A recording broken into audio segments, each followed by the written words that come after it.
제발 아이 좀 낳지 말라고 애원하던 때가 있었습니다. 하나만 낳아도 삼천리는 초만원. 셋부터는 부끄럽습니다. 너무 직설적이지 않습니까?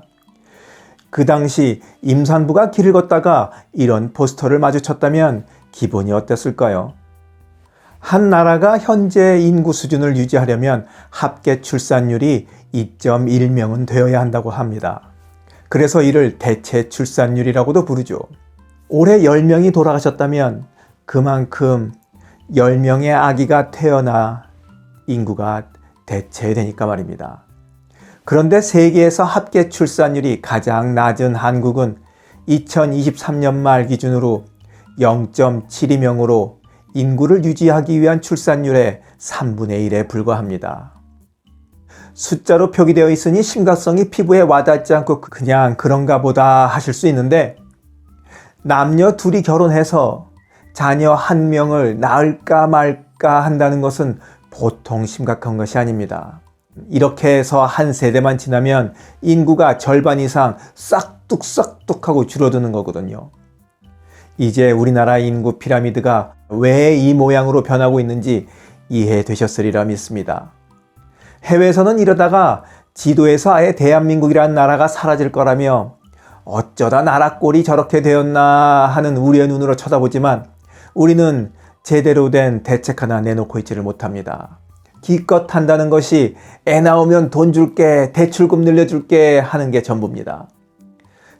정책을 위반한다는 사람조차도 문제의 본질을 모르고 있다는 겁니다. 그래도 안심이 되는 것은 이러한 난처한 처지에 놓인 것이 우리나라뿐만 아니라는 사실입니다. 왜 벌 받을 때도 함께 벌 받는 그냥 친구가 있으면 많이 위안되지 않습니까? 뭐 그런 마음인 거죠.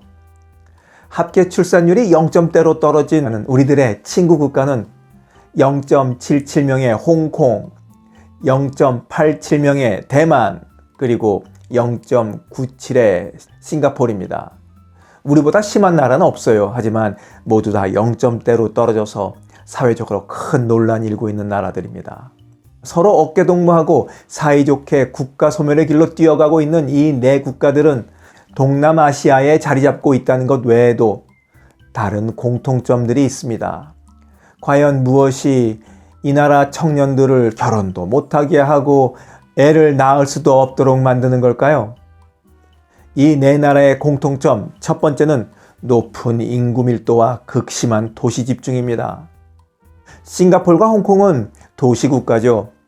인구 밀도 탑3에 드는 두 나라 모두 국제금융 중심지라는 바통을 주고받는 위상에 걸맞게 세계 각지에서 모여든 이민자들로 언제나 바글바글 됩니다. 인구 밀도 탑10인 대만은 경상도와 비슷한 면적의 섬에 2,300만 명이 사는 나라입니다. 하지만 국민들의 체감 밀집도는 이보다 더 심합니다. 국토의 70%가 산악지대라서 대부분의 인구가 평지에 건설된 도시에 모여 살기 때문입니다. 인구의 30%가 모여 사는 대만의 수도 타이페이의 인구 밀도는 제곱킬로미터당 9.575명으로 2위인 싱가포르보다 훨씬 높습니다. 대한민국도 여기에 뒤질 수는 없죠. 우리나라 사람 지는 거 싫어합니다. 수도권의 인구 절반이 몰려 사니까 말입니다. 청년들은 자신들이 나고 자라고 공부한 지역에서 양질의 일자리를 잡을 수 없어 서울로 몰려듭니다. 나라 전체로 보자면 인구 밀도가 세계 16위이지만 서울 공화국만 따로 떼내어서 보자면 제곱킬로미터당 17,409명으로 세계 2위의 어마어마한 인구 밀집도를 보이고 있습니다. 두 번째 공통점은 끔찍한 경쟁과 서열화입니다. 사람들이 도시에 모여든 이유는 좋은 일자리 때문입니다. 바글바글 대는 도시에서 남보다 좋은 일자리를 얻기 위해서는 어릴 때부터 좋은 성적을 받아야 하고 그래서 좋은 대학에 들어가야 합니다. 천신만고 끝에 좋은 회사에 들어가도 빡센 업무 강도와 매일 계속되다시피 하는 야근에 자신을 갈아 넣어야 합니다. 그래야 낙오하지 않고 계속 위로 올라갈 수 있기 때문입니다. 경쟁이 살벌한 곳에서는 필연적으로 서열화가 이루어집니다. 등수를 매기는 거죠.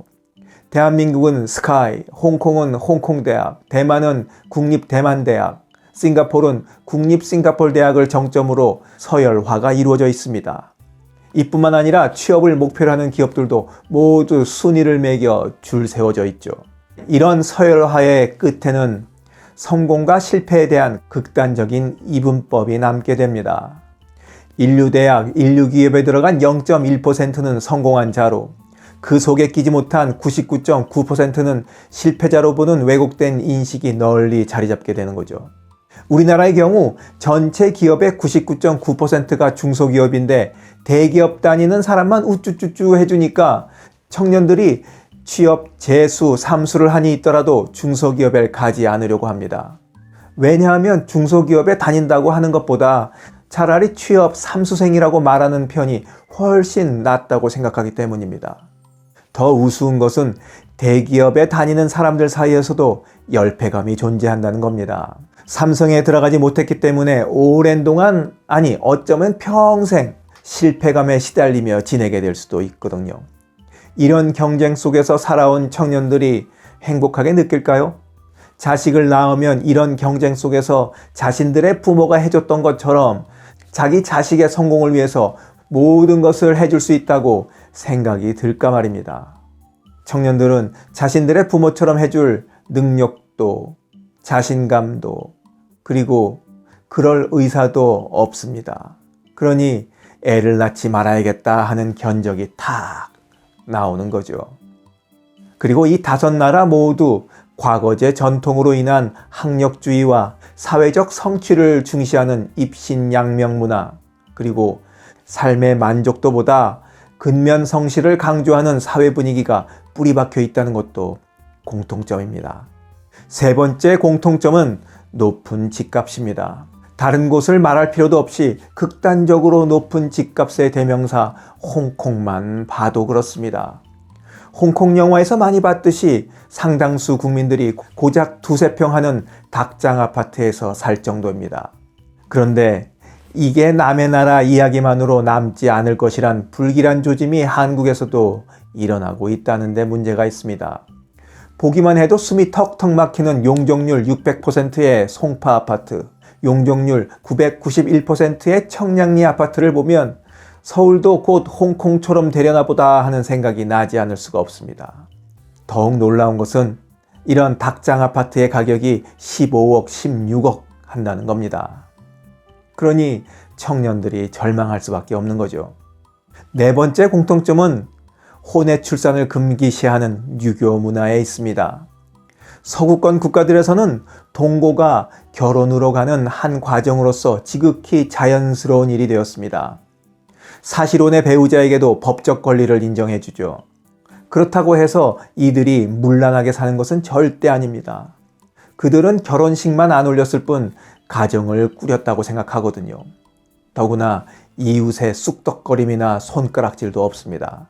하지만 전통적으로 유교 문화에 직간접적으로 영향을 받아온 동남아시아 국가들은 상황이 다릅니다. 많이 변했다 하지만 21세기에도 유교 문화가 전 세대에 걸쳐 여전히 막강하게 이어져 오고 있는 것을 부정할 수 없습니다. 그러니 혼전, 동거, 혼외 출산은 상상도 못할 일입니다. 딸을 가진 부모라면 가슴을 치고 알아누울 일인 거죠. 결국 사랑하는 사람과 살면서 아이도 낳고 하려면 결혼을 하는 수밖에 달리 방도가 없습니다. 사회에서 자리를 잡기 위해 결혼은 늦춰지고 결혼하지 않으면 아이를 낳을 수 없으니 저출산이 보편화되는 것은 당연한 이치겠습니다. 이렇게 하나하나 문제점을 짚어보니 저출산을 획기적으로 반전시키기 위해서는 돈뿐만이 아니라 사람들의 인식까지 포함해서 우리 사회가 밑바닥부터 싹 다 갈아엎어지지 않고서는 불가능하겠다 하는 생각이 듭니다. 어떻게 하면 우리들의 자녀들이 사랑하는 사람 만나서 행복하게 아이 낳고 웃으며 살 수 있는 방법은 무엇일까요? 여러분들의 생각은 어떻습니까? 지금까지 원더풀 인생 후반전이었습니다. 감사합니다. 자랑질, 지적질, 아는 채, 있는 채 하는 사람들에게 지치셨죠? 상대방의 얘기 경청하고 익은 벼처럼 겸손한 사람들이 모인 곳이 있습니다. 바로 네이버 카페 실버들의 전성시대입니다. 너무 가깝지도 너무 멀지도 않은 친구가 필요하다면 네이버 카페 실버들의 전성시대로 오시면 됩니다.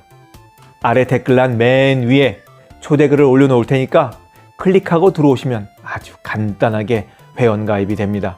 아참, 냉소적이고 비아냥거리고 자기주장 강하고 남 얘기에 이죽거리는 분은 죄송하지만 절대 사양합니다.